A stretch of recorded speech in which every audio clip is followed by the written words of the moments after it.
잠깐 양해 말씀을 좀 드릴게. 사실은 전부 다 청년들이 오신다고 해서 저도 청년스럽게 입고 왔는데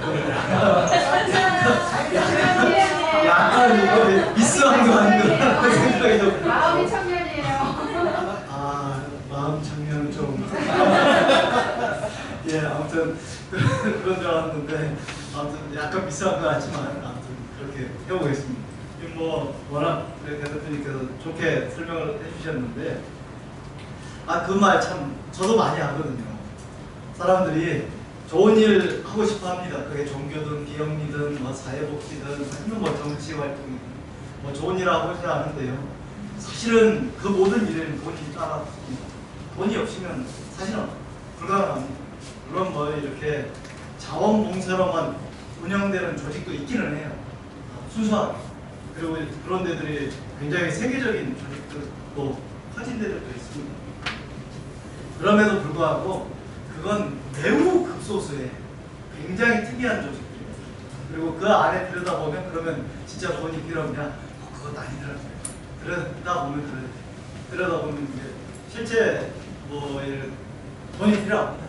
근데 신기하게 특히 종교 베이스의 분들이 돈을 좀 우습게 하시는 게 있어요. 그러니까 그게 뭐 이렇게 특히 이제 기독교 분들 만나면 이렇게 결국은 응답해 주신다. 많은 말씀이긴 할 거예요. 근데 응답 안 한 경우도 꽤 많거든요. 제가 보기로는. 그러니까 그 이제 전체적으로 보면 모르겠는데 그 어떤 사업에 대해서 돈이 필요할 때 그 내용이 잘못된 경우도 꽤 잘못됐거나 아니면 부족했던 경우도 꽤 많이 많습니다. 그다음에 좀 이제 절집 쪽 이렇게 불교 쪽으로 가면 그분들은 또 뭐라고 하냐면 절집 일은 다 절로 되게 돼 있대요. 안 되는 내용 많이 왔어요 저도 그쪽도. 근데 신기하게 다들 그렇게 막연한 기대? 근데 또 말씀 나눠보면 또 약간 우리가 하는 일은 좋은 일인데 말 그대로 돈을 모으는 일은 약간 낮게 보는 그런 풍토도 없지 않아 있습니다. 근데 결국은 그러다가 나중에 사고 납니다. 결국은 돈이 없어서 모든 사고가 터지거든요. 그러니까 뭐 회계적 부정, 뭐 모든 내용들이 다 그렇습니다. 그 다음에 심지어는 저는 조직 컨설팅 같은 거 많이 하는데 가보면 돈 없어서 생기는 갈등이 거의 70% 정도는 되는 것 같아요. 돈만 생기면 싸그리 없어질 갈등입니다. 뭐 이런 내용들도 사실 그렇습니다. 근데 일부러 돈을 내세우지는 않습니다. 왜? 돈이라는 가치를 아무래도 좀 낮게 보니까. 근데 돈은 목적이 아니고 도구잖아요. 도구라는 개념을 갖고 있기 때문에 돈에 대해서 뭐 꼬릴 필요가 없습니다. 그러니까 뭐 돈에는 얼굴이 없습니다. 그러니까 그냥 편하게 여러분들이 하시는 저는 이렇게 표현하거든요. 오금활동이라는 걸 뭐라고 표현하냐면 일종의 이렇게 여러분들이 하시겠다는 어떤 좋은 일에 대한 동력을 모으는 일입니다. 그러니까 그렇게 편하게 생각하시고 하지만 이건 매우 돈 모으는 건 전문성이 좀 필요합니다. 그래서 오늘 뭐 홀랑 1시간 정도 이야기를 해야 되고 물론 이제 여러분들하고 질의응답하는 시간이 1시간 정도 있을 겁니다. 올라가셔서 하시면 올라가셔서 예. 제가 영상 작게 찍어야 돼. 키가 작아서 안 보이죠. 제가 근데 마스크를 쓰고 하는 게 괜찮습니까? 괜찮습니다. 나이 됐어. 네? 말씀하시죠. 누구 한 명이라도 불편하시면 제가 누구 하겠습니다. 쓰지 마세요. 잘생겼어요. 그거하고는 아무도 뭐 사실관계도 아니고 네, 아무튼 그렇습니다. 제가 이걸 직접 넘길 수는 없는 건데 제가 준비한 것은 사실 1시간 강의라서 그리고 또 여러분들이 어떤 지금 고민을 갖고 계시는지를 잘 몰라서 그래서 뭐 일반론을 좀 가지고 오긴 했습니다. 뭐 중간중간에 제가 사례는 들어드리겠습니다만 그래서 여러분들께서는 그냥 우선은 한번 들어보시고 그 다음에 소위 말하는 여러분들이 궁금한 사항을 그 질의응답으로 이렇게 풀어나가는 걸로 그렇게 한번 해보겠습니다. 네. 풀로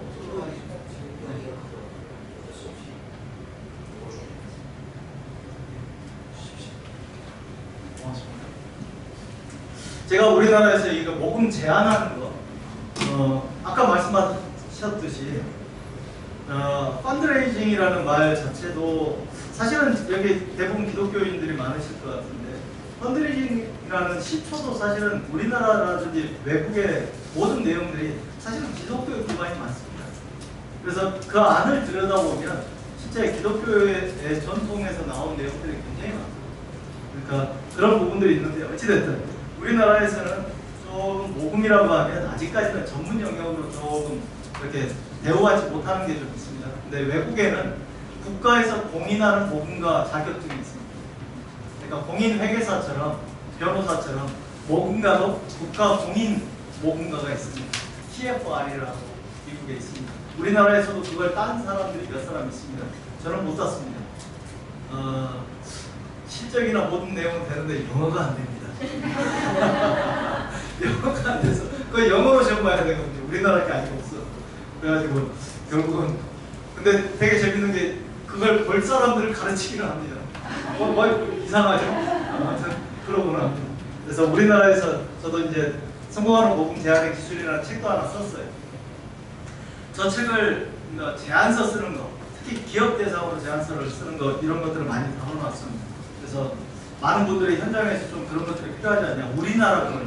그래서 제 나름대로의 경험이라든지 제가 쓴 제안서들 막 해가지고 저게 썼어요. 다 팔려요. 다 팔리고 있습니다. 거의 한 2,000권 좀 넘게 나갔어요. 근데 참 가슴 아픈 일이 문제였어요.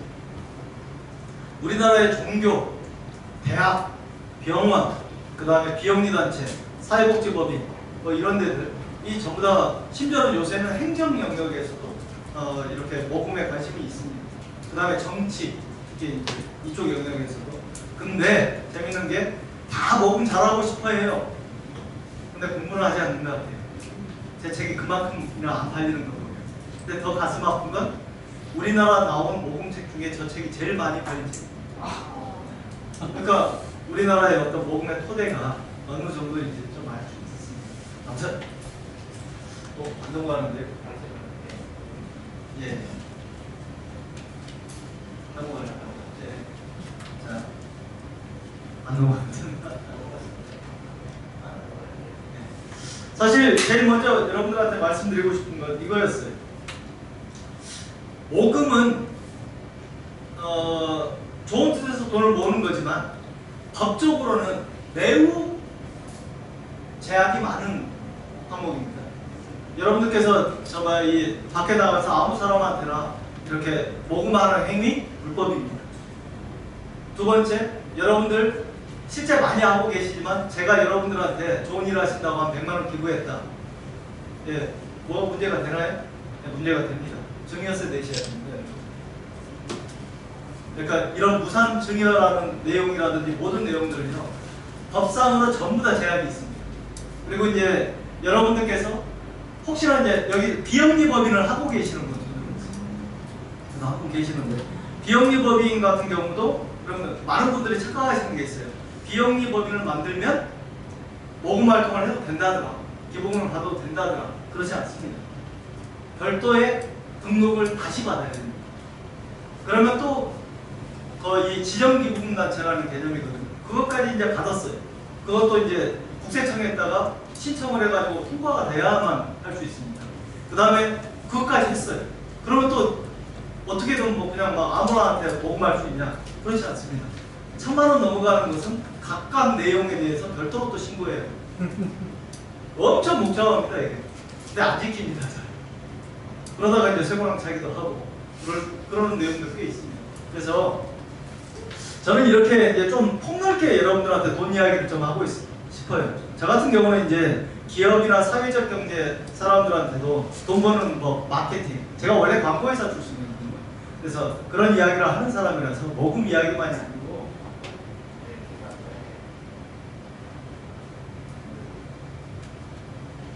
실제 기부금을 받는 거 오늘 물론 그 이야기에 중점적으로 하겠습니다만, 여러분들이 어떤 좋은 일을 할 때 기부금만 돈으로 확보하는 방법이 있는 건 아닙니다.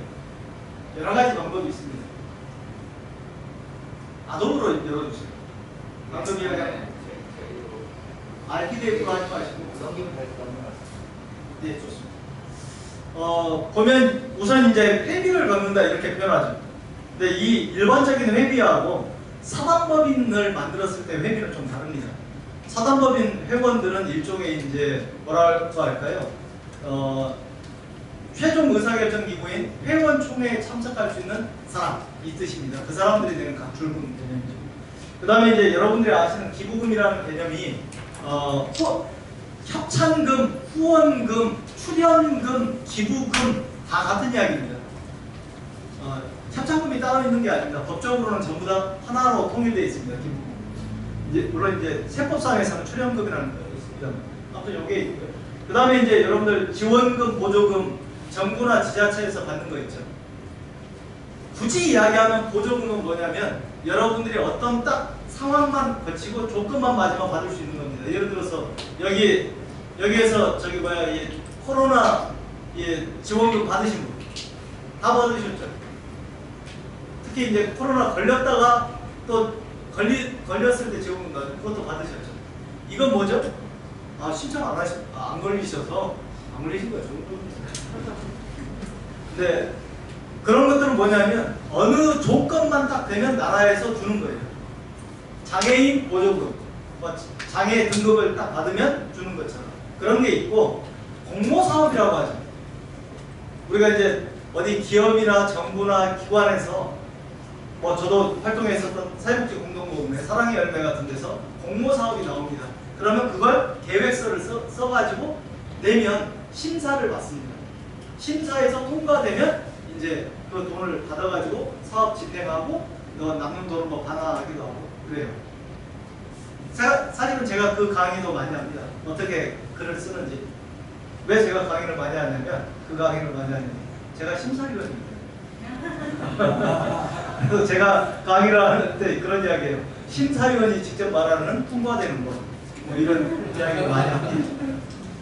이런 것도 이제 있어요. 그래서 실제 사회복지법인들은 많이 하죠. 그래서 많이 이런 정부 지원금. 근데 정부 지원금 받는 게 그럼 나쁜 일이냐? 뭐 그렇지는 않습니다. 그 다음에 뭐 옛날처럼 불투명했을 때는 저걸 뭐 아는 사람한테 주고 또 그냥 다 좋은 일, 원래 하기로 했던 일에다가 안 쓰고 막 뒤로 착복도 하고 막 그랬죠. 요새는 그런 거 거의 드뭅니다. 그래서 결과적으로는 저 돈을 받아가지고 원래 하겠다고 했던 공익사업에 지출해야 되는, 그리고 그 내용도 전부 다 증빙도 제출해야 되는 그런 내용으로 보통은 하죠. 그 다음에 이제 요건 생소하실 겁니다. 출자금이라는 개념입니다. 요새는 협동조합, 혹시 협동조합에 조합원이시거나 거기에 관여하시는 분 손 들어보세요. 한 분도 안 계세요? 여기는 또 뭐 많이 하시나 봅니다. 협동조합이라는 개념이 생겼습니다. 협동조합이라는 개념은 법인격이에요. 근데 거기는 조합원들끼리 출자를 합니다. 한마디로 말하면 주식회사에 투자를 같이 한다라고 생각하시면 됩니다. 내부적으로. 그래서 출자금이라는 것도 실제 모을 수 있습니다. 주식회사라는 법인을 만듭니다. 법인이에요. 죄송합니다. 협동조합 또는 협동조합에도 일반 협동조합이 있고 영리 협동조합이 있고 비영리 협동조합이 있습니다. 사회적 협동조합이라고 하는. 그래서 이제 여러분들께서 혹시나 공익사업을 하려고 하신다면 비영리 법인을 만드셔야 되는데 요새는 그것도 하죠. 그 다음에 투자도 가능합니다. 저는 세상이 많이 바뀌었습니다. 어떤 식으로 바뀌었냐면 옛날에는 좋은 일을 하시려면요 비영리 법인 아니면 뭐 사회복지법인 이런 걸 세우셔야 됐어요. 근데 요새는 꼭 그렇지 않습니다. 뭐냐면 일반 주식회사로 세워가지고 그냥 좋은 내용으로 돈을 번 다음에 그 돈을 좋은 데다 쓸 수도 있는 겁니다. 여러분들 젊은 분들은 좀 들어보셨을 겁니다. 여기 신발 회사 중에 탐스 슈즈라고 혹시 들어보셨어요? 들어보신 분 계실 겁니다. 좀 연배가 있으신 분들도 아시는 분들도 계실 거예요. 그건 뭐냐면 이거예요. 예쁜 신발입니다. 우리나라 건 아니고 미국에서 출발했고. 근데 그 신발을 제가 사잖아요. 그러면 1 for 1입니다. 영어 못한다면서 영어 어설프게 쓰면 안 되는데. 1 for 1은 뭐냐면 제가 신발을 하나 사면 그 회사가 신발 하나를 아프리카 아이한테 보내줍니다. 그래서 1 for 1이에요. 이 모델을 가지고 있습니다. 그리고 수익금 세금도 상당 부분 사회적 환원을 합니다. 상식적으로 생각해 봤을 때 우리나라 비영리 조직보다 국제보호단체보다 훨씬 좋은 일을 합니다. 지금은 안경도 만들고 그렇습니다. 그러면 여기가 비영리법인이냐? 아닙니다. 자기들은 사회적 기업도 아니고 비영리법인 아니라고 하고 주식회사입니다. 파타고니아라는 아웃도어 용품 회사도 사실은 그런 성격을 갖고 있습니다. 옷을 만드는 회사인데 어떤 환경단체보다 환경운동 많이 합니다. 그러니까 한마디로 말하면 옛날식의 사고방식이에요. 영리기업은 돈 버는 게 지상 최대 가치고, 비영리법인은 좋은 일하고, 얘네들은 또 돈 벌면 안 돼. 아닙니다. 요새는 사회복지법인들도 수익사업을 할 수 있습니다. 우리나라 비영리법인은 영국이나 호주의 법률하고 달라서요, 비영리법인이 수익사업을 할 수 있게 되어 있습니다. 대표적으로 아름다운 가게죠. 아름다운 가게 1년 매출이 400억 정도 돼요. 근데 중고품 기증받아서 판매하는 거 다 우리나라 법상 수익사업입니다. 그래서 세금 다 냅니다. 거기. 부가세, 그 다음에 법인세 다 냅니다. 근데 거기 비영리 재단법인이에요. 그러니까 많은 사람들이 이게 가능해? 라고 하는데 우리나라 법률에서는 비영리 법인도 수익사업을 할 수 있게 되어 있습니다. 그러니까 요 수입이라는 개념입니다. 그 다음에 그래서 이제 일반 그러면 말 그대로 주식회사로 하면 투자를 받을 수 있지 않습니까? 여기서 투자라는 개념과 비영리 법인, 이거 좀 딱딱한 이야기는 앞쪽에 제가 배치했습니다만, 비영리의 원래 뜻이 뭔지 아세요?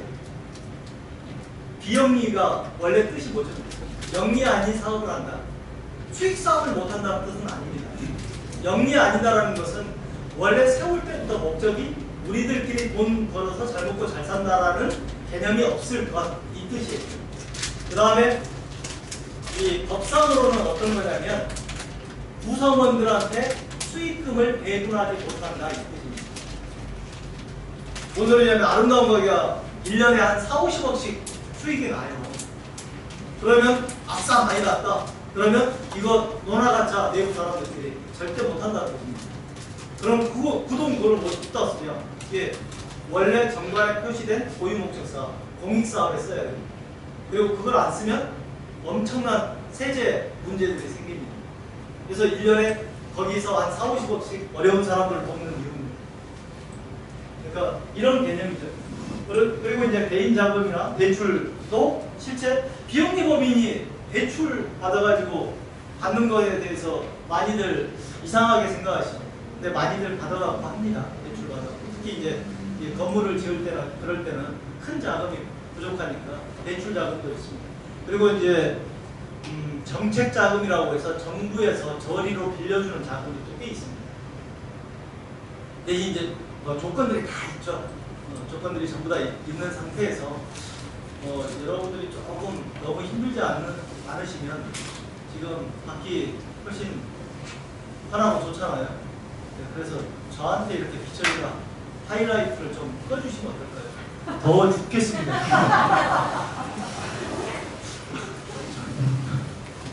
가뜩이나 저 에어컨도 저 멀리 있어서 제가 말을 하면 너무 더워요. 요 앞에 걸 거, 네. 아, 좋습니다. 뒤쪽은 펴셔도 됩니다. 여러분들 편하게. 아유, 살 것 같습니다. 이쪽은 열이 많이 그래서 고맙습니다. 예, 아무튼 그리고 이제 혹시 여기 저는 청년들 분이 계시고 이 작업이 정치인 쪽하고 관련이 있다고 하셔서 사실은 정치하시는 청년분들이 많으신가라고 생각을 했었어요. 그래가지고 이제 부랴부랴 제가 사실은 정치 부분 모금에도 후원에도 경험이 있습니다만 그래서 하나 좀 붙였습니다. 그게 뭐냐면 정치하시는 고민하시는 젊은 분들은 방금 이야기한 것은 이제 소위 말해서 좋은 일을 하는데 비영리법인, 사회복지법인 이런 것들을 구성해서 이제 돈을 모으는 방법을 이야기했고 정치 관련 내용은 이겁니다. 정치보험금이 있죠. 정치보험금은 딱 정해져 있습니다. 정치자금법. 그게 딱 크게 보면 세 가지 세분화하면 세 가지, 크게 보면 두 가지인데 하나는 후원금이죠. 정치자금법에 의한 정치자금 후원금. 그건 중앙당에 내는 거 후원에 내는 거. 이 개념이고, 그 다음에 이제 정당 기탁금이죠. 정당 기탁금은 아시죠? 그냥 정당 기탁금으로 선거관리위원회에다 내시면 어디 특정 정당으로 가는 게 아니고 분배되는 게 개념입니다. 그래서 이제 이런 개념이 있고, 그 다음에 정치인들이 제일 많이 하는 게 뭐예요? 출판 기념회 전화온 거. 출판 기념회로 많이 하는 거예요. 그거 이상하지 않아요? 좋게요. 네? 저는 이 내용에 대해서 뭐라고 했습니다. 그러니까 이 정치인들이 출판 기념회를 많은 사람은 1년에 6번 이상 했다라고. 책을 6권을 썼다라는 거예요. 자기가 썼겠어요. 다 대필했지. 근데 재밌는 건 이거 어떻게 하는지 아세요? 출판 기념회 안 가보셨어요? 네. 정치인들이 꼭 시작하면 출판 기념회 하잖아요. 그러면 이런 거예요. 이거 분명히 불법입니다. 근데 지금 우리나라 선거풍토에서 선거관리위원회가 저건 그냥 허용하고 있는 거예요. 다 압니다. 저게 불법인지. 근데 어떤 거냐면 책을 출간합니다. 판매를 합니다. 근데 정가대로 판매를 안 합니다. 출판 기념회 가보신 분은 아실 겁니다. 이렇게 돈통만 놔둡니다. 자기가 알아서 넣으면 됩니다. 그러면 정치자금법에 의해서는 엄청나게 누가 얼마 됐는지, 얼마 이상 내면 안 되는지 다 있다는 거 아시죠? 네. 그 다음에 또 뭐 기업 임원 같은 경우는 못 내고 뭐 이런 내용들이 엄청 있어요. 근데 거기는 꼴표가 안 붙잖아요. 그냥 봉투에다 담아서 그냥 소속에다 넣어버리면 되는 거거든요. 그러니까 이 약간 묘한 내용이 있는 거예요. 근데 어찌됐든 간에 이거 없애면 뭐 우리나라 그러니까 참 세상이라는 게 그런 것 같아요.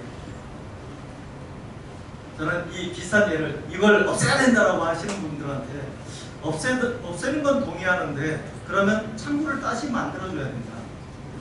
안 그러면 불법이 더 판칠 거다. 예를 들어서 그 내용이 대표적인 예를 저는 이렇게 들어요. 예, 경찰이 여러분들 과속단속 다 못 잡아내서 안 잡는 거 아니에요. 다 잡으면 예, 나라가 어떻게 될까요?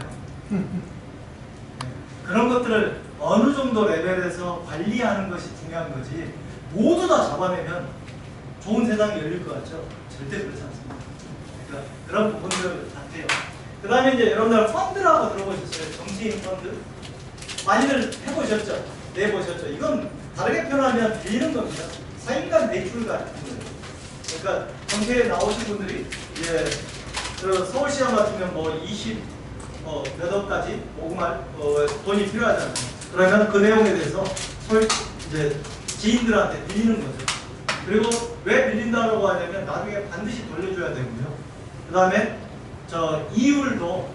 이율도 국가에서 정하 얼마 이상을 넘거나 얼마 이하로 하면 법에 걸립니다. 그러니까 보통 이제 3% 정도로 하죠. 왜 그러냐면 그게 다 이유가 있습니다. 그 다음에 이제 개인 자금으로 하는 이런 거 있습니다. 요새는 그래서 이제 펀드 같은 거, 정치인 펀드 같은 것을 아예 하는 플랫폼이라고 하죠. 이 펀드가 지난 선거 때, 이번 선거 때 했던 내용이 있습니다. 그래서 출판 개념에 관련돼서 선거법 안내, 정치후원금센터, 펀드 뭐 이런 내용들이 이제 소위 정치를 하시려고 하시는 분들이 관심 가져야 되는 내용입니다. 그래서 정치하시는 분들 또는 정치를 앞두고 있는 젊은 분들 이렇게 컨설팅이랄까 자문을 좀 많이 한 편이었습니다. 근데 이제 이런 것들 너무 모르고 덤비시는 분들 꽤 있으시더라고요. 그래서 알아두실 필요가 있습니다.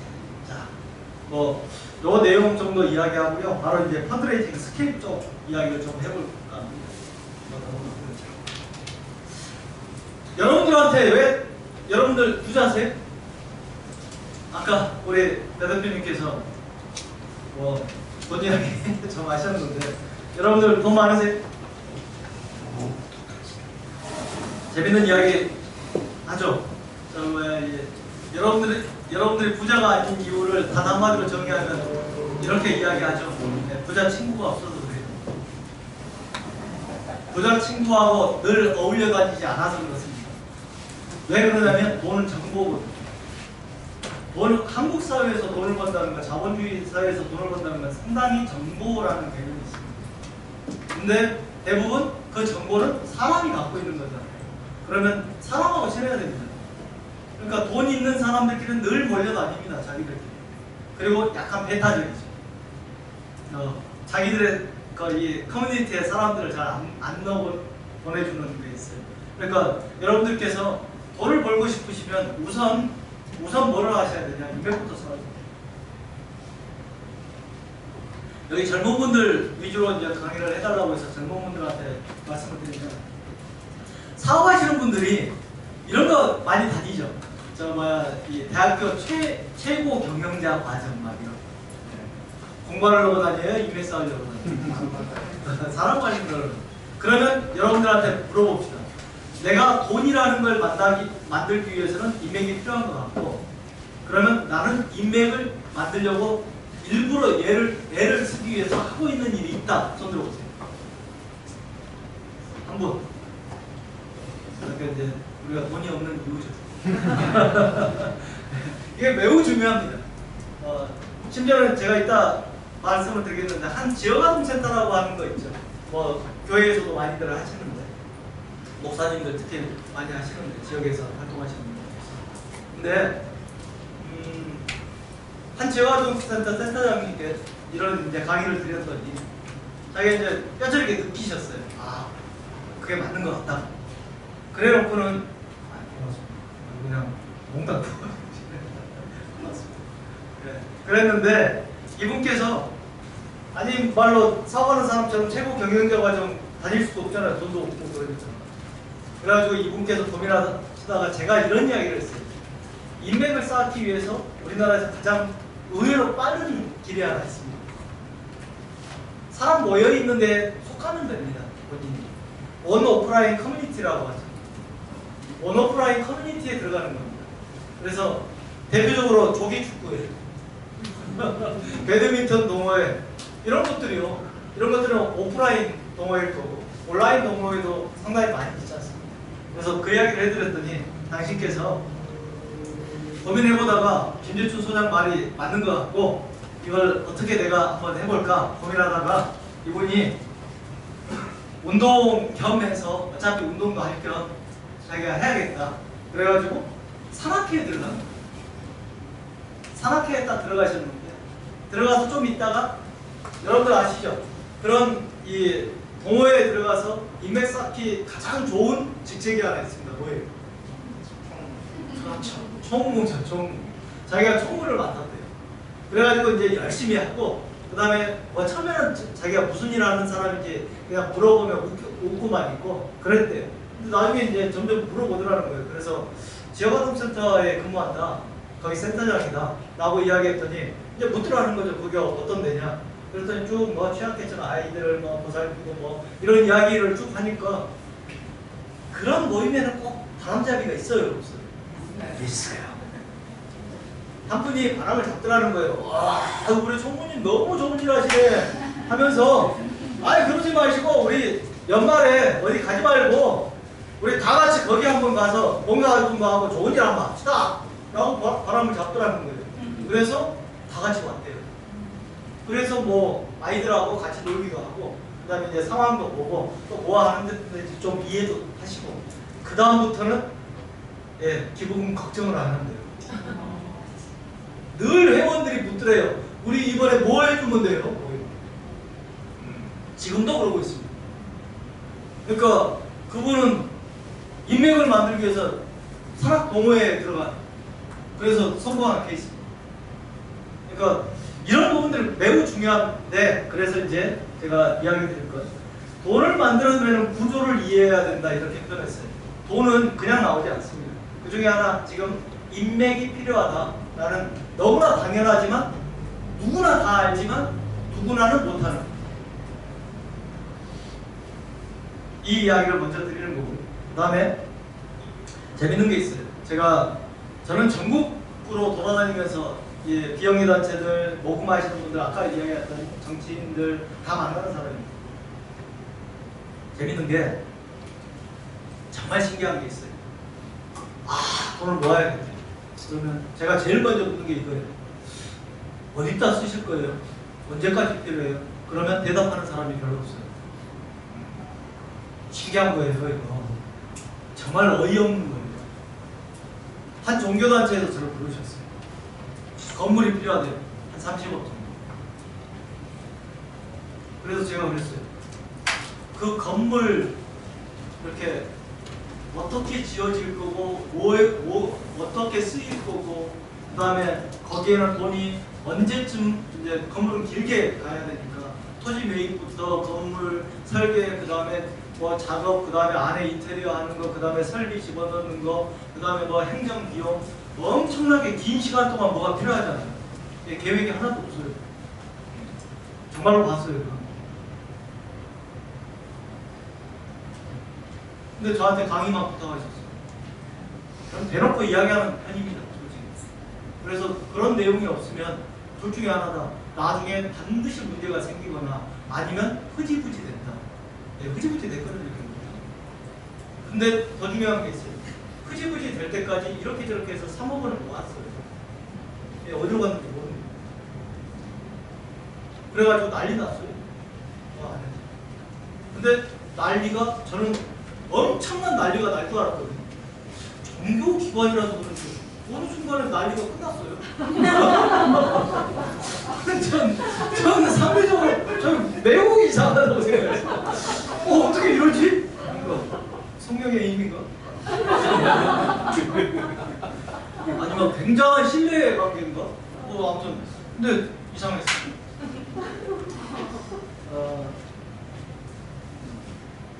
모금의 제1공식이라는 게 있어요.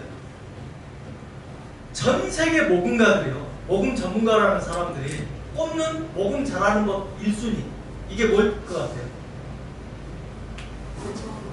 요청 안 합니다. 정말 어이없지 않아요? 여러분들 별로 안 없으신 표정인데, 제가 사실은 뭐 광고회사에서 제안을 하고 뭐 영어 활동을 하고 이런 것들을 많이 했었어요. 근데 실제 모금에 나섰던 일은 한 15년? 17년 정도 됐습니다. 근데 그때 저도 모금을 잘 모르니까 저도 강의를 들었을 거예요. 그때 그 강사가 그런 이야기, 방금하고 저하고 똑같은 이야기를 했어요. 모금의 제1공식은 asking, 요청하는 겁니다. 뭐 이런 거. 제가 그 이야기를 들으면서 뭔 쓸데없는 소리를 해. 누가 몰라? 좀 필요하겠지. 근데 요청한다고 다 줘? 그것도 아니면서 뭘 요청이 뭐 그렇게 중요할까? 라고 했어요. 그때는 모금을 처음 시작할 때니까. 예, 17년 뒤에 아름다운 제가 우리나라 뭐 최고 모금가라고 일컬어지는 사람이 돼가지고 제가 강의할 때 똑같은 이야기를 한다는 게 의미가 있지 않을까요? 그때 17년 전에 요구했던 제 내용을 제가 경험해보고 나서 다시 진짜 이거 중요합니다라고 이야기하는 이유가 있습니다. 예, 사람들은 요청받을 때도 없네. 아, 무슨 소리예요? 안 그렇습니다. 뭐 가만히 있어도 이렇게 갖다 주는데 있더만요. 예, 있어요. 근데 드물어요. 그리고 그건 뭐 강의 들을 이유도 없잖아요. 가만히 있으면 갖다 주는데. 그러니까 그거 말고를 제가 이야기하는 거니까 이게 더 중요한 거죠. 이게 요청량이 얼마나 중요한지 아세요? 아까 이제 지역아동센터 잠깐 이야기했는데 거기가 3명밖에 근무 안 하는 데입니다. 아이들 한 20-30명 되고 복지기관 중에 하나이고 이런 데. 근데 거기 지역아동센터 분들을 제가 특히 이제 기독교 목사님들이 많이 하신다니까요. 그래서 제가 많이 한국지역아동센터 협의회 같은 데는 기독교 계열 분들이 만든 거잖아요. 그래서 제가 그분들을 도와드리면서 한번 물어봤어요. 한 센터당 정기 후원자라고 하죠. 정기 후원자가 몇 명이냐? 라고 물어봤더니 평균 15명. 그거밖에 안 됩니다. 그것도 평균이라서 그래요. 대부분 10명 이하도 많아요. 자기 가족들 4명 정도 하는 거지. 근데 평균 15명인 지역아동센터가 대구에 가보면 뭐 이름에 해도 될 것 같아요. 성서 지역아동센터라고 있어요. 거기가 후원자가 1000명입니다. 이게 상식적으로 생각해 보세요. 평균이 15명일 때 100명 정도 되면 대박이라고 이야기할 겁니다. 1000명은요. 그냥 기적 같은 거예요. 그러면 거기가 사람 수가 많냐? 뭐 인력이 충분하고 예산이 충분하냐? 그거 아니에요. 똑같아요. 근데 어떻게 가능했냐? 그 센터장님 성함이 제 동생하고 똑같아서 그 김은경 센터장님 그분을 만나서 제가 물어봤어요.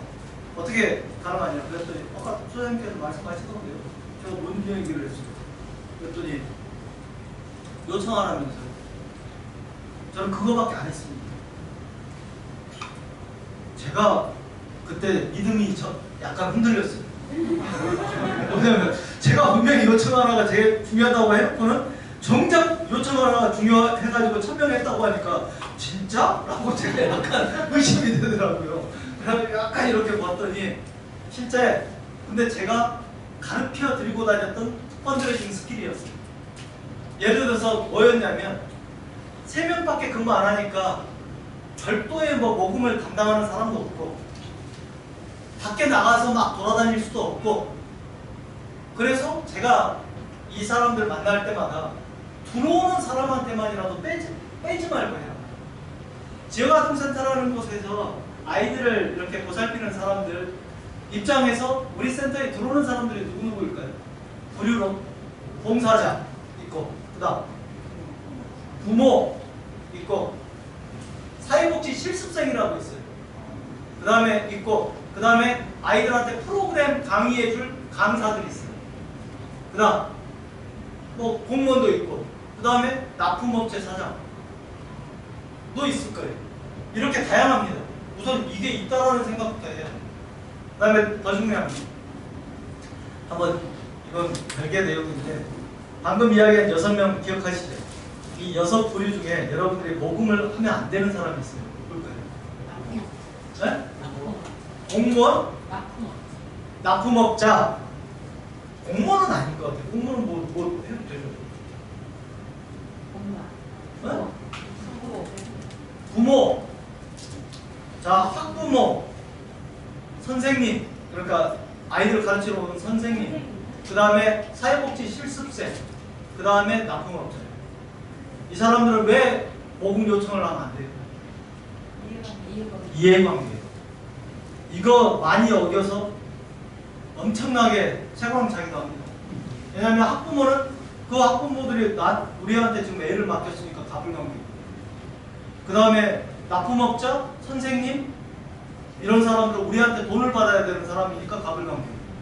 그 다음에 이 사회복지 실습생은 우리한테 평가를 받아야 돼요. 그러니까 이해관계가 있어요. 이런 것들 조심하십시오. 여기서 혹시 청년들 중에 정치 관련된 일을 하는 사람들은 정말로 조심하세요. 자기 흥겨를 생기게 하면 안 됩니다. 제가 정치 관련된 이야기가 갑자기 나오니까 어떤 유명한 정치인이 자기가 사실은 하버드대 이렇게 유학을 갔는데 기숙사를 같이 누구랑 미국이랑 같이 쓰게 됐대요. 근데 장난치려고 어리니까 장난치려고 그 방에다가 이렇게 좀 여성의 사진을 좀 이렇게 돌려보는 사진 같은 걸 장난으로 붙여놨대요. 근데 그 미국인이 엄청 성질내더라는 거예요. 그동안에 본 적 없었을 정도로. 근데 그 이유가 뭐냐? 자기는 나중에 미국에서 정치를 할 거다.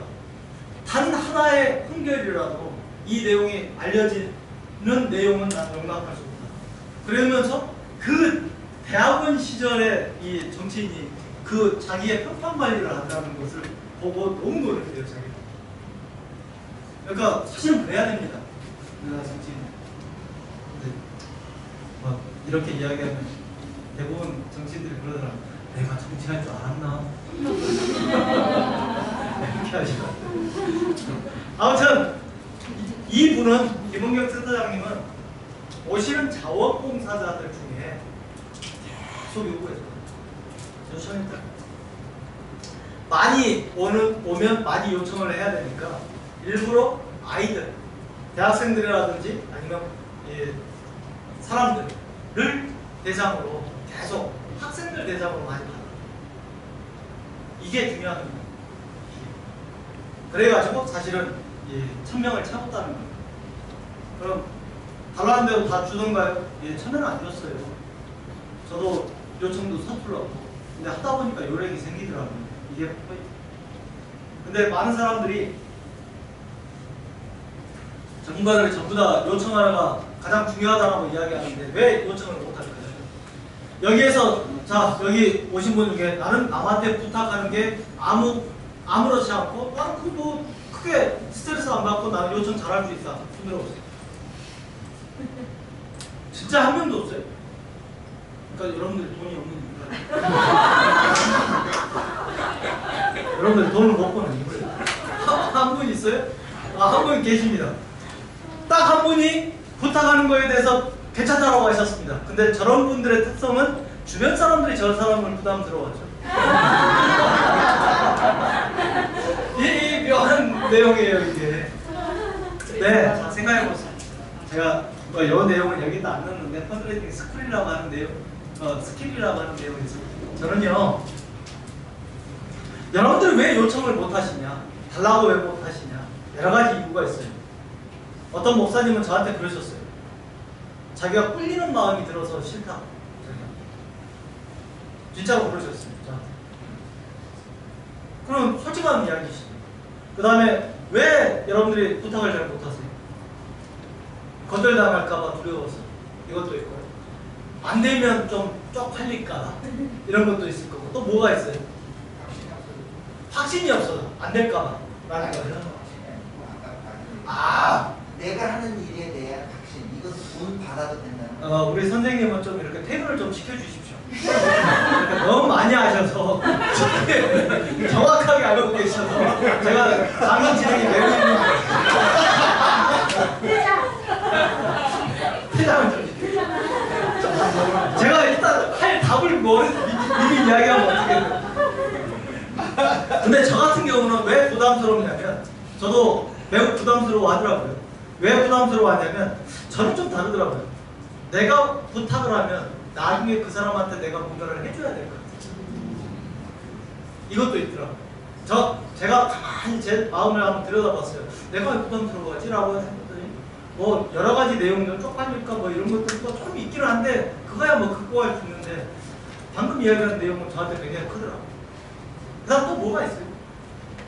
뭔가가 있어요. 저는요, 왜 요청을 못하냐면요,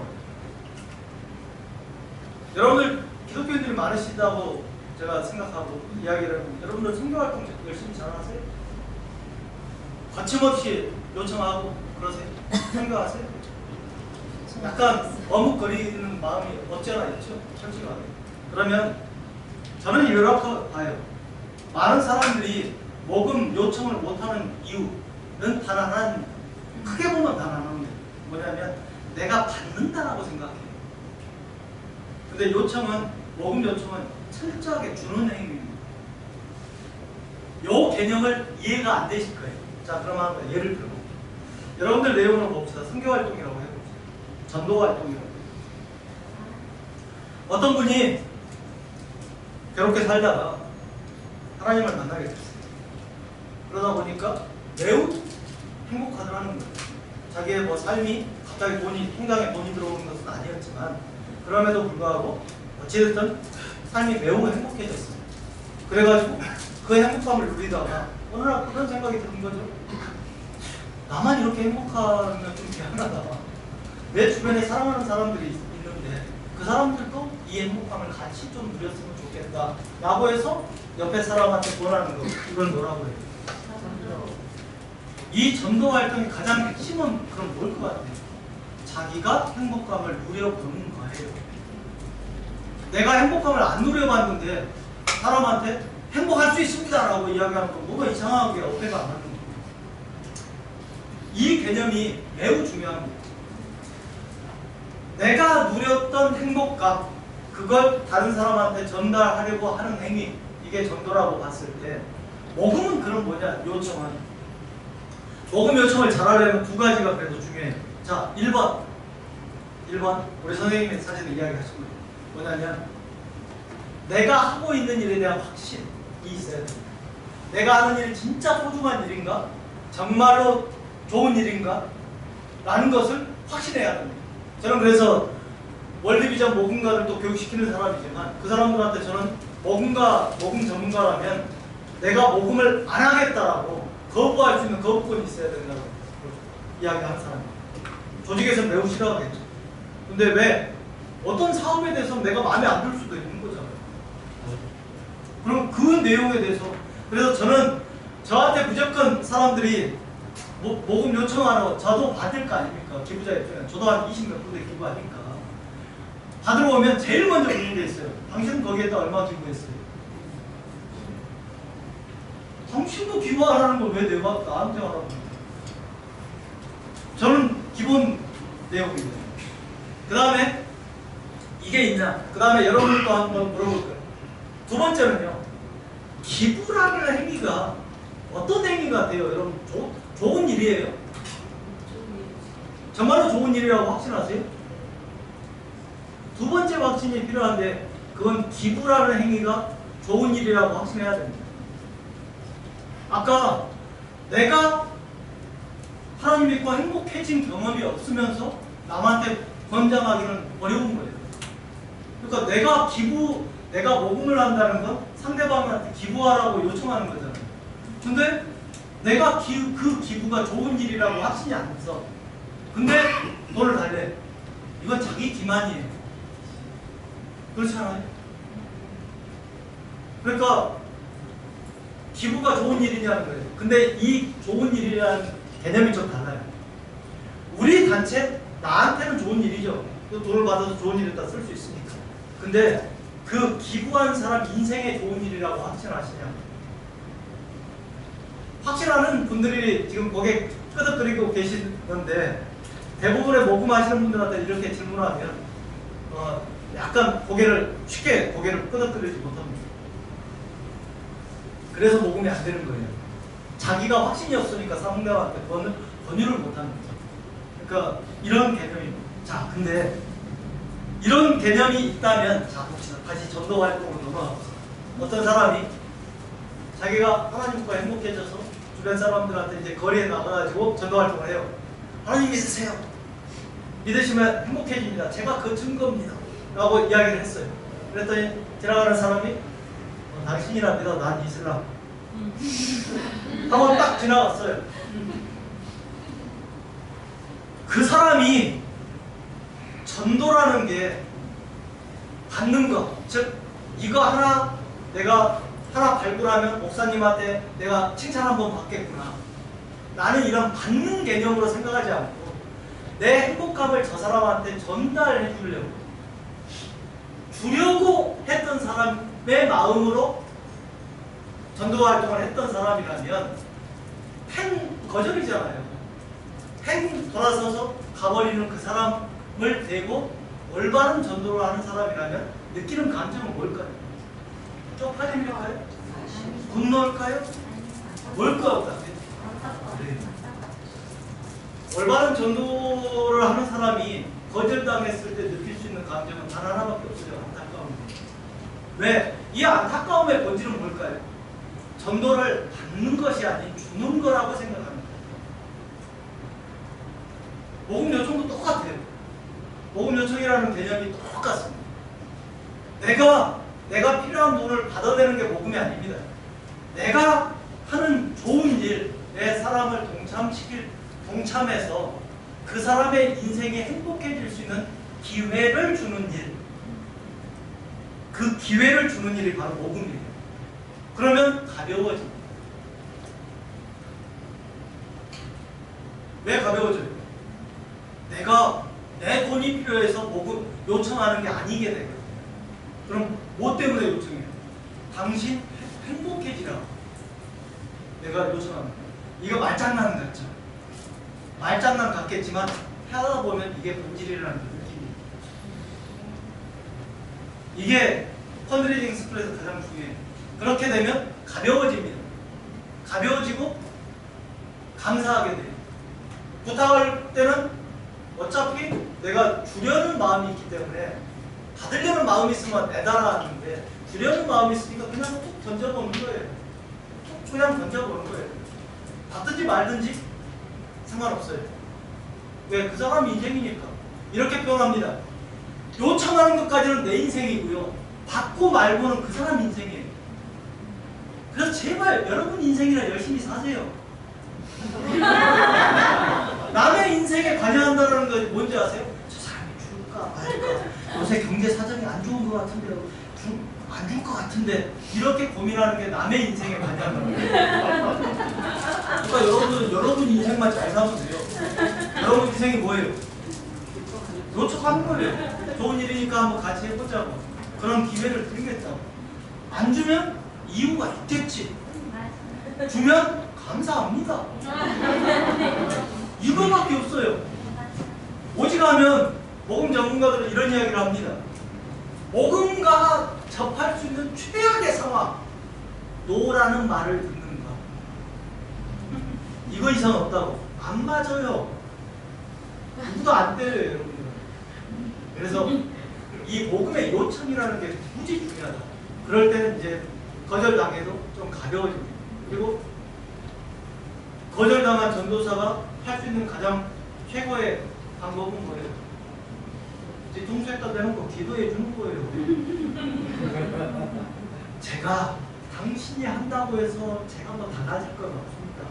근데 내가 행복해져 봤기 때문에 당신한테 그 행복감을 주고 싶어서 제가 권유했는데 이번에는 어찌됐든 기회가 안 되는 것 같네요. 다음에라도 제가 아니더라도 어떤 식으로든 하나님 믿고 행복해지시길 이러고 기도하는 것 같아요. 그러니까 이게 요청, 펀드레이징 스킬의 본질입니다. 그래서 지금 제가 중시하게 이야기 드렸던 건, 복음이라는 작업은 여러 가지 내용이 있고, 지금 이제 구조를 조금 쉬었다가 제가 좀 몇 마디만 더 할 건데, 그 내용처럼 말 그대로 1번 내용은 내가 왜 돈이 필요한가를 정리해 보아야 됩니다. 구체적으로. 두 번째는 요청을 많이 하면 할수록 분명히 올라갑니다. 들어오는 금액은. 근데 왜 요청을 못하냐? 복음을 잘못 알고 있어서 요청을 주는 것이 아니고 받는 거라고 착각하고 계셔도 그렇습니다. 이것만 해서 이게 딱 단계가 있어요. 어느 순간에 벽이 깨지듯이 딱 깨집니다. 그 다음부터는 쫙 갈 수 있어요. 쉬었다 합시다.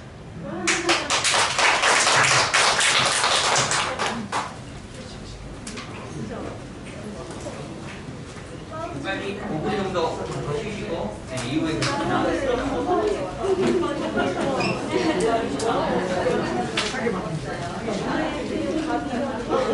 5분. 네, 5분. 연속해서 말씀드리는 건 이겁니다. 돈을 만드는 구조, 돈이 펀드레이징의 구조 개념을 좀 한번 말씀드리고자 합니다. 처음에는 이제 두 가지 정도를 말씀드렸고요. 저는 모금이라는 게 영업하고 매우 비슷하다고 생각하는 사람입니다.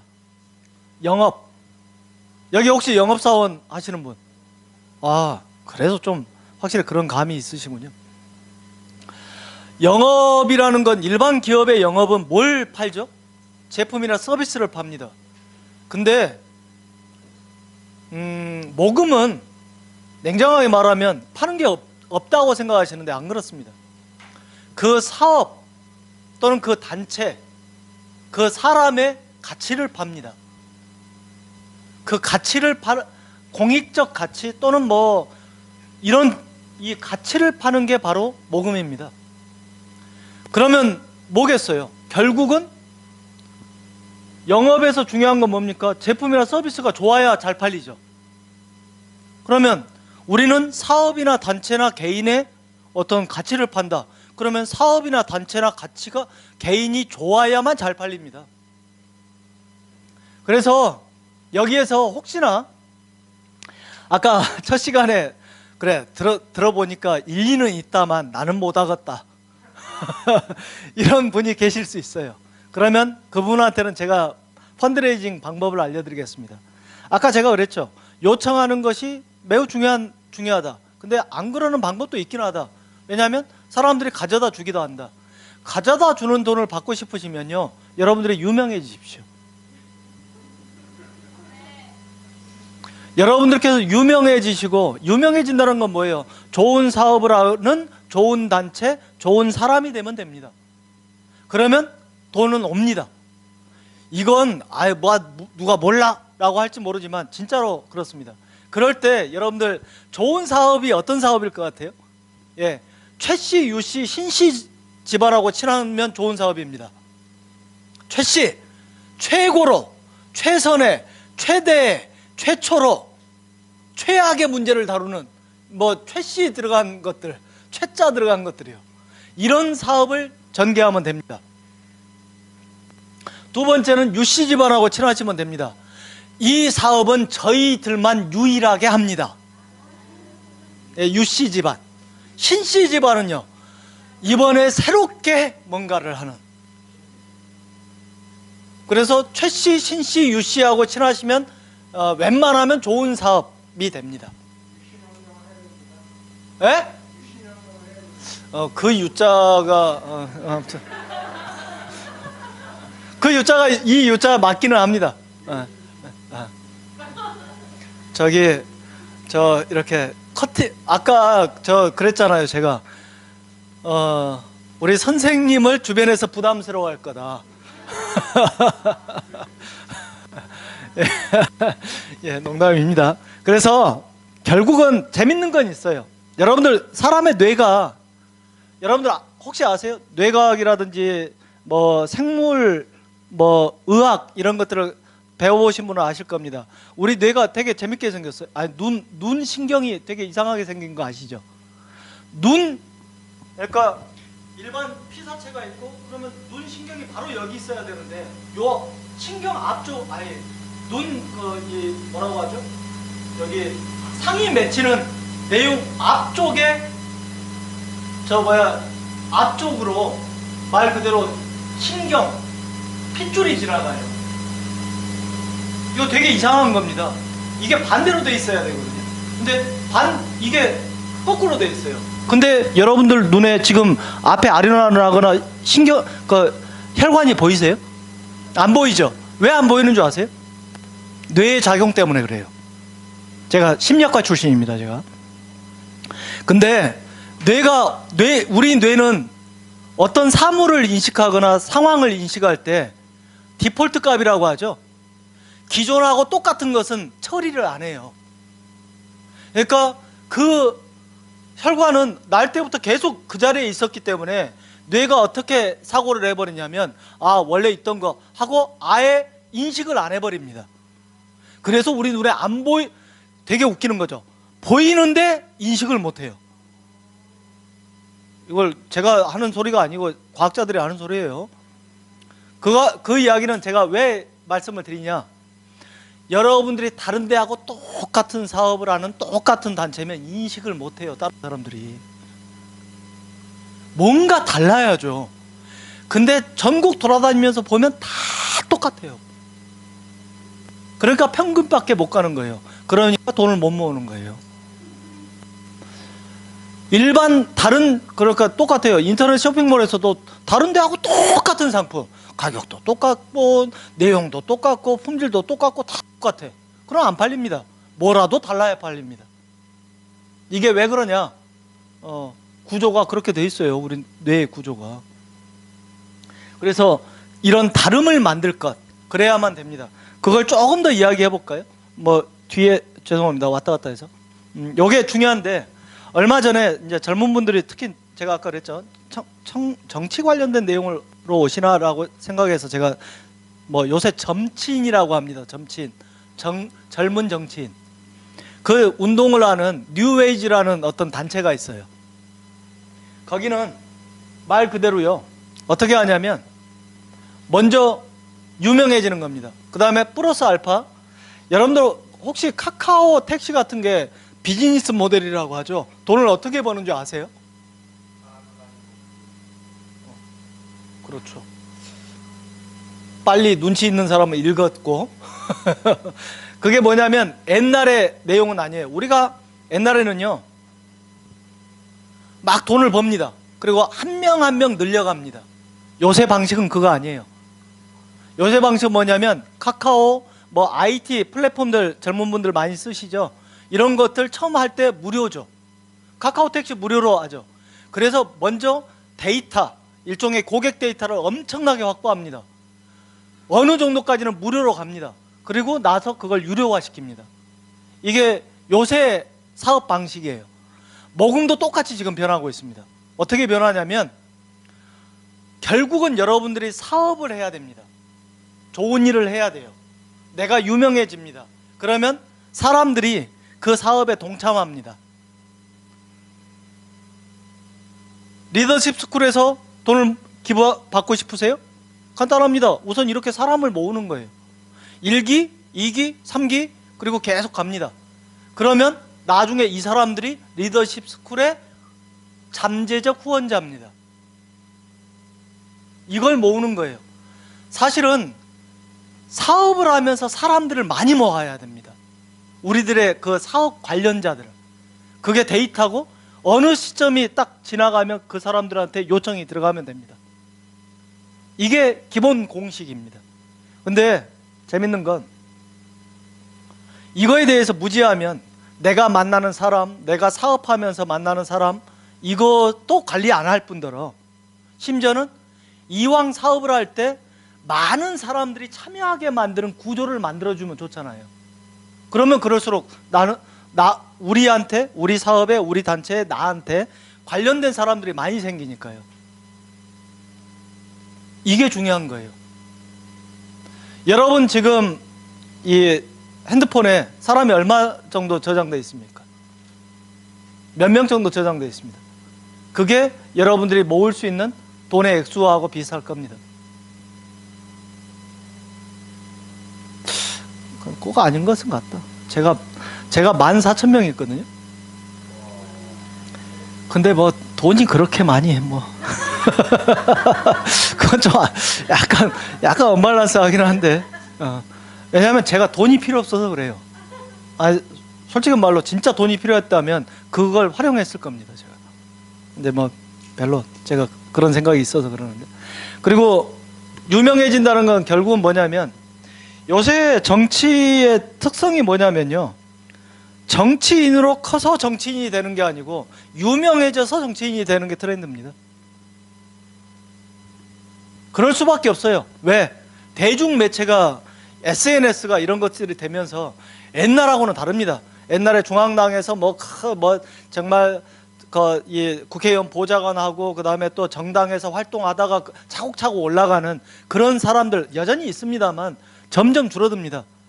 왜냐하면 인재 영입이라는 말로 특히 청년 쪽은 더 심하고 그래서 뭐 민주당 같은 경우는 그랬다가 지금 아주 박살나고 있었지만 아무튼 뭐 사실은 어느 한 영역의 전문성을 갖고 무엇보다도 팬덤이라고 하죠. 그 사람을 따르는 추종자들이 많이 갖고 있는 사람을 정치권으로 발탁하는 건 너무나 당연한 겁니다. 그래서 제가 몇몇 정치인들, 특히 젊은 정치인들, 30, 40대 정치인들을 만나면서 제가 충고해 준 건 그거였어요. 정치에 늘 관심을 갖고 관련 내용을 하되 네 영역을 만들어라. 네 영역을 못 만들고 그쪽 가면 밟히기 라는 이야기를 해요. 그러니까 자기의 영역, 자기의 팬덤을 만들어서 사실은 그것이 곧 돈도 되고 정치의 권력도 되고 그러는 세상입니다. 옛날에는 안 그랬냐? 옛날에도 그랬죠. 옛날에도 그랬는데 더 강해진 것은 지금 SNS라든지 이런 대중매체적인 내용들이 확실하게 확산됐기 때문에 그렇습니다. 그러면 아까 브랜드 관련돼서 뭐 배우셨다면서요? 요새는 퍼스널 브랜드라는 개념이 있습니다. 이걸 처음부터 딱 구상하고 판을 만들어 가야 됩니다. 이런 내용들이 있습니다. 그래서 다시 거듭 말씀드리지만 돈을 모으기 위해서는 사업이든 단체든 개인이든 유명해져야 됩니다. 그러면 그 유명해지려면 브랜드 전략을 수립해서 굉장히 세게 나가야 돼요. 그러려면 어떻게 하냐? 많이 알려진 어떤 사람이나 단체가 유명해지려면 어떻게 해야 돼요? 홍보의 본질이 뭔지 아세요? 제가 광고회사 출신이라고 했잖아요. 홍보의 본질은 간단합니다. 개가 사람 물면 신문에 안 나오는데요. 사람이 개 물면 나와요. 노이즈 마케팅. 그러니까 후발주자가 선발주자의 인지도를 넘어서려면 미친 짓을 하지 않고서는 절대로 못 넘어섭니다. 이런 방법론들이 무지 많습니다. 브랜드 전략에. 근데 그거에 무지하거나 그거에 대해서 관심이 없거나 그걸 활용할 줄 모른다. 그러니까 유명해져야 돈이 생기는데 유명한 방법을 모른다. 유명해지는 방법이나 또 실천들을 안 한다. 그럼 뭐 아무것도 안 된다는 뜻입니다. 이런 개념들이 있다입니다. 그리고 여러분들이 이제 요건 좀 그렇습니다. 사람들이 신기해요. 제가 얼마나 신기한 걸 느끼냐면요. 사람들은 다 다릅니다. 다 다르기 때문에 사람 다룰 줄 알아야 돼요. 여러분들 뭐 우리나라하고 일본에서만 하는 성격, 요새 젊은 사람들 그렇게 MBTI 좋아한다면서요. MBTI 다 자기 거 알고 있고 막 그런다면서요. 그거 다 쓸데없어요. 저 심리학과 출신이라 했잖아요. MBTI 잘 맞는 것 같죠? 왜 잘 맞는 줄 아세요? MBTI 같은 걸 뭐라고 하냐면 심리 측정 내용에서 자기 기술식 측정이라고 해요. 자기가 자기를 보는 거, 아 나는 이런 사람이야 라고 체크하는 거예요. 이거 되게 웃기지 않아요? 내가 이런 사람이야 라고 체크해놓고 나중에 결과 나오는데 와 여기 나 잘 맞춘다 이러고 완전히 이거 코미디예요 이거. 근데 막 MBTI 붐이 일었어요. 지금 되게 웃겨요. 제가 보기에는 자기가 이런 사람이라고 체크해놓고 이런 사람이라고 결과 나오니까 와 여기 잘 맞춘다. 뭐 하자는 건지 모르겠어요. 근데 사람이 다른 것은 분명합니다. 성향이. 농담식으로 이야기하자면 누구도 세상에서 안 믿지만 혈액형에 의한 성법, 우리나라하고 일본만 믿고 있다고 하잖아요. 그 절대 믿으면 안 되는 그 사이비과학입니다. 많은 분들이 지금도 그걸 믿고 계시던데, 근데 또 보면 맞는 것 같잖아요. 제가 확실하게 안 맞는 거 제가 압니다. 저희 장모께서 B형인가로 알고 40년 넘게 사셨어요. 심지어는 장인께서 서울대 약사 출신이시고, 그 다음에 이 딸도 약사 출신이고, 그 다음에 사위가 의사가 있어요. 근데 40년 넘게 B형으로 알고 살았는데 알고 보니까 AB형이더라는 거예요. 그걸 언제 알았냐? 50 다 돼서 아셨어요. 그래서 이건 말도 안 된다라는 거였어요. 근데 이제 그 집 결론은 어떻게 났냐? 혈액형이 바뀌었다로 났어요. 그게 뭔 말인지는 모르는데.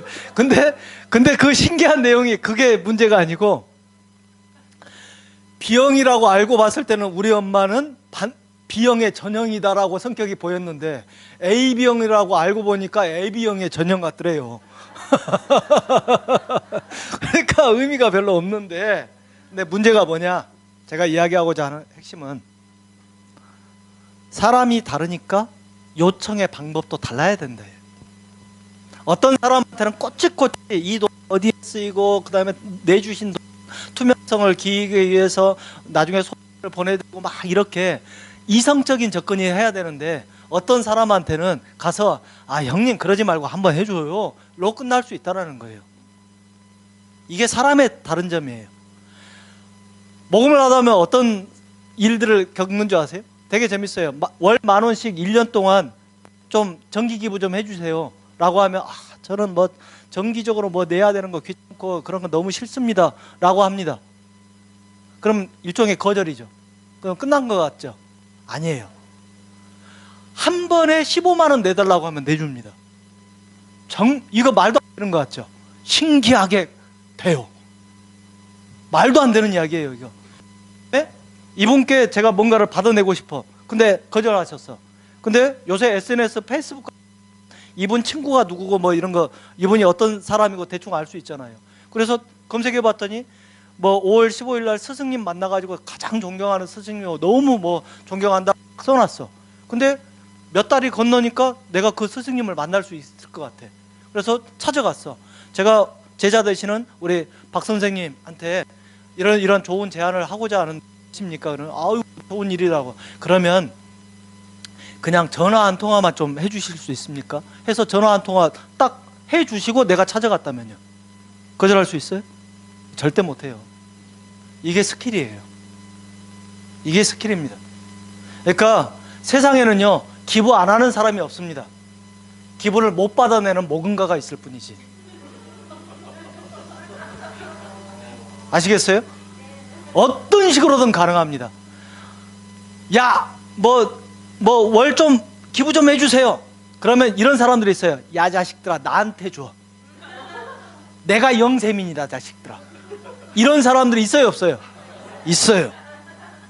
이런 사람들도 자기가 늘 다니는 조기축구회에서 2만 원씩 내서 어려운 사람들 돕자고 하면 냅니다. 구조와 방법을 어떻게 만드느냐에 따라서는 내게 만들 수 있습니다. 시간이 좀 걸릴 뿐이죠.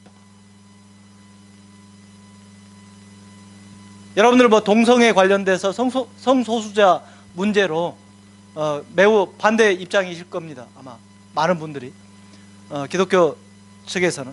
근데요 여러분들은 자신하지 마십시오. 내가 그런 단체에 기부를 해? 말도 안 된다고 생각하는데 죽기 전까지 하실 수도 있을 가능성이 있어요. 그쪽에서 어떻게 나오느냐에 따라서는요.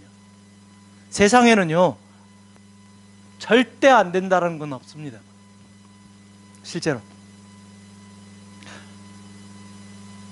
그래서 여러분들이 복음을 배우셔야 돼요. 배운다라는 것은 뭐냐면 어떤 방법으로 요청을 하면 안 주려고 하던 사람도 낼 수도 있어요. 자, 제가 한번 예를 들어볼까요? 자, 여러분들한테 4가지 선택지가 있습니다. 1번, 2번, 3번, 4번. 4번은 걱정 마세요. 아, 이거 제대로 하려면 진짜 한번 해봅시다. 자, 지갑에서 10,000원씩 꺼내세요. 없으시면 카드 딱 올려놓으세요. 지금 빨리 해보세요. 아, 실제로 한번 해봐요. 딱 한번 올려봐요. 이왕이면 10,000원짜리 현금 딱 올려놓으세요. 이거 해가지고 여러분들 맞으시면 비전 스쿨에다 기부하는 걸로 할까? 아무튼 그럴 일은 없으니까 우선 딱 내보세요. 그냥 분위기 조성상. 자, 여러분들께서는 지금 제가 모금을 여러분들한테 하겠습니다. 근데 걱정 마세요. 4번은 나는 안 내. 너 있으니까. 걱정 마세요. 자, 시작합니다. 1번. 혹시 재활동센터라고 아시죠? 어려운 아이들, 지역에 있는 어려운 아이들 데려다가 보호도 하고, 그 다음에 프로그램도 하고, 학습도 시키고, 그 다음에 야간 보호 같은 것도 하는 데입니다. 근데 사실 제가 여러분들 이렇게 뵙자고 한 것은 사실 아이들 밥 먹이는 것 문제 때문에 좀 뵙자고 했습니다. 우리나라에 굶는 애들이 어디 있을까 싶지만 사실은 그런 애들 많고요. 사실은 저희 센터에 오는 애들은 굶지는 않습니다. 또 급식비도 요새 많이 올라서 이렇게 그냥 요새 한 7,000원 하는데 사실은 그냥 4,000원이라고 합시다. 그냥 4,000원 정도 하고, 그래서 애들 밥 먹이는 건 크게 문제가 안 됩니다. 그리고 그 보조금 받아가지고 아이들 한 끼 잘 먹이고 싶은 게 저희들 마음인데, 사실 먹이는 것 자체는 괜찮은데 품질 면에서는 좀 가슴이 아픕니다. 아이들 한창 클 때니까 단백질 공급 좀 많이 해주고 싶고, 그 다음에 중산층 아이들은 아이들한테 영양제 같은 것도 하나 먹인다고 하는데, 우리 아이들 전부 다 한부모 가정 어려운 친구들이라서 그거 안 됩니다. 그래서 도와주시면 월 10,000원씩 정기기부 좀 해주시면, 한 1년만 딱 해주시면 아이들, 저희 24명 있는 아이들 좀 단백질 보충하고, 그 다음에 또 영양제 보충하는 그 금액으로 좀 쓰고자 합니다. 좀 부탁드립니다. 이게 1번 제안이에요. 자, 2번. 안녕하세요. 저희 재가동센터인데요, 이러이러한 일을 합니다. 근데 아이들 사실은 잘 먹이고 싶습니다. 근데 잘 어려워서 저희들이 이제 단백질 공급하고 영양제를 좀 하고자 하는데요. 참 이게 어렵더라고요. 사람들이 좀 이렇게 많이 안 나서 주시고. 그래서 저희들이 혹시 결연 사업이라고 들어보셨나요? 결연 사업 있잖아요. 한 아이. 그래서 저희들이 이렇게 좀 지금 진행하고 있습니다. 우리 아이들이 23명인데 우리 아이 1명, 다른 아이들은 놔두고라도 선생님께서 우리 아이 중에 김상태라는 아이가 있거든요. 사실은 그 아이 아빠가 아빠랑 혼자 사는데 그 아빠가 뭐 건축 노가다라고 하죠. 이렇게 좀 일용직으로 일하시고 아침 일찍 나가시는데 아이한테 밥도 못 해주고 그래서 뭐 돈 몇천 원 주고가 나가나 봐요. 근데 가만 보니까 이 아이가 그거 갖고 뭐 그 나이 때 아이가 밥 사 먹습니까? 애들하고 그냥 빵이나 사 먹고 라면이나 먹고 그냥 군것질이나 하고 말지. 그러니까 아이가 점점 살이 쪄요. 아시죠? 요새 아이들이 가난한 집 아이들일수록 더 비만입니다. 단백질이 없이 탄수화물로 인한 비만이죠. 그래서 그런 모습들을 아이가 보내더라고요. 그래서 가만 보니까 이 아이가 제대로 먹는 밥이 거의 우리 센터에서 먹는 한 끼 이거더라고요. 그래서 이 아이를 좀 잘 먹이고 싶습니다. 그래서 여러분들께서 좀 다른 아이들은 또 다른 분들한테 부탁해 볼 테니까 여러분들께서 그 김상태라는 아이 한 명하고 급식 결연을 맺으셔서 하루에 300원입니다. 하루에 300원씩 해서 한 달이면 한 10,000원 정도 나오고요. 1년이면 한 12만 원 정도 나옵니다. 이 내용으로 한번 급식 결연에 동참해 주시면 우리 김상태라는 아이가 건강하게 자랄 수 있을 것 같습니다. 부탁드립니다. 2번 내용이었어요. 3번은 저희 센터에 아이들이 23명이 있는데 이 아이들 진짜 잘 먹이고 싶어서 저희 나름대로는 저희들이 직접 장 받아가 막 이 음식을 합니다. 근데 애를 쓰는데도 참 부족해요. 애들 좀 단백질이라든지 영양 보충 해주고 싶은데 그게 잘 안 돼요. 그래서 저희 나름대로 전부 다 분석해 봤습니다. 보조금 받아서 어디다 쓰는지 쫙 분석해 보니까요. 대체적으로 제일 많이 들어가는 돈이 쌀 사는 데 들어가더라고요. 쌀 사는데 23명의 아이들이 일주일에 뭐 40kg짜리 한 포대 한 12만 원. 제가 왜 금액은 다 갖겠습니다. 12만 원짜리 한 포대를 먹더라고요. 그래서 저희 생각에 얼핏 생각하기에 요것만 요 돈만 누가 좀 현물로 제공해 주거나 아니면 돈을 좀 내주시면 나머지 돈 아낀 걸로 아이들 고기 먹이고 그 다음에 영양제까지 줄 수 있겠다 이런 생각을 했습니다. 그래서 저희가 여러분처럼 지역에 좋은 마음을 가지신 분들 1년이 몇 주인지 아시죠? 52주입니다. 그래서 지역사회에 우리 아이들을 돕는 52명의 천사들이란 저희가 프로그램을 하나 개발했습니다. 그래서 한 분이 23명의 아이들이 일주일 동안 먹을 수 있는 쌀 한 가마니 딱 사주는 걸로. 그래가지고 지금 잘 해왔습니다. 근데 7월 넷째 주 27번째 기부자를 아직 못 찾았습니다. 그 기부자가 선생님이 좀 대주시면 어떨 것 같습니까? 저희의 27번째 천사가 좀 대주시면 다른 또 분들은 또 다른 게 저희들이 한번 노력해 보겠습니다. 부탁드립니다. 3번 4번은 됐어 나 안 내. 자 1, 2, 3, 4번 중에 하나는 골라서 손을 드셔야 됩니다. 자 1번에 내겠다. 정기기부에 내겠다. 한 분, 두 분. 2번 내용은 뭐였죠? 급식 결연에 내겠다. 좀 손으로 한 10 몇 명 되네요. 꽤 많네요. 3번 쌀 한 포대 딱 사주는 걸로 내겠다.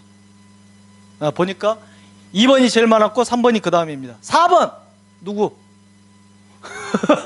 두 분? 세 분이라 왜요?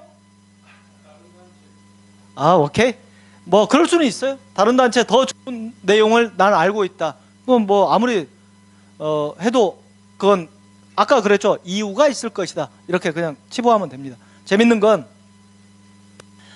비영리 단체라든지 제일 많이 하는 모금 방법은 1번입니다. 제일 효과 없는. 재밌는 건 2번에다가 기부했던 사람한테 가서 1번처럼 이야기하면 안 됐을 거예요. 반 정도는. 다 안 냈다는 건 아니지만 반 정도는 안 냅니다. 근데 2번처럼 이야기하니까 낸 사람이 반이에요. 그 이야기는 뭐예요? 우리가 어떻게 하느냐에 따라서 그 사람이 내고 말고가 결정됩니다.